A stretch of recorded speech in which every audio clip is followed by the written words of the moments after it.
Hello বন্ধুরা, welcome to my channel. এখন কথা বলবো বার্সেলোনা ভার্সেস রিয়াল মাদ্রিদকে নিয়ে।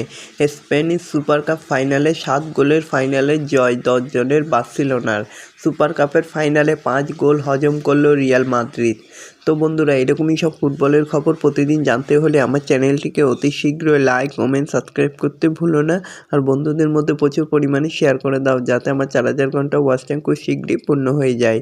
স্প্যানিশ সুপার কাপের ফাইনালে বার্সেলোনার বিরুদ্ধে 5 গোল হজম করল রিয়াল মাদ্রিদ।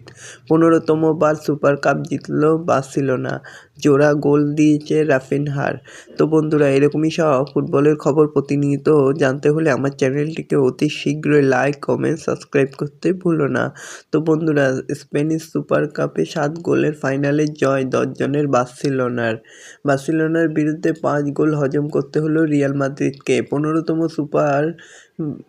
সুপার কাপ জিতল বার্সেলোনা। জোড়া গোল করে ম্যাচের নায়ক রাফিনহা। নজর কাড়লেন 17 বছর বয়সী লামিন ইয়ামালও। ম্যাচ শুরুর 5 মিনিটের মাথায় কিলিয়ান এমবাপ্পের গোলে এগিয়ে গিয়েছিল রিয়াল মাদ্রিদ।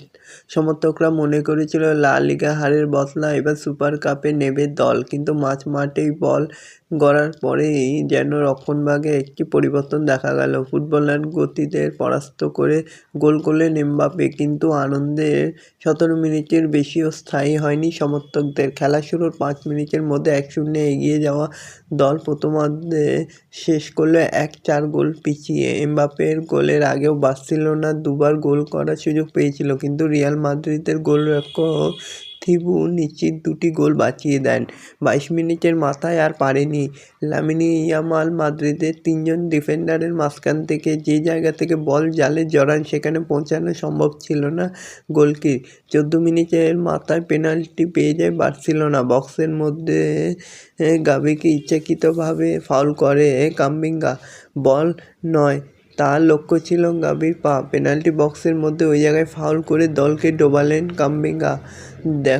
দেখলেন হলুদ কার্ডও। পেনাল্টি থেকে গোল করতে ভুল করেননি রবার্ট লেভানডস্কি।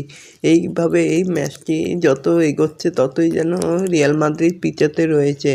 তো শেষ পর্যন্ত বার্সেলোনা এই ম্যাচ জিতে যায়।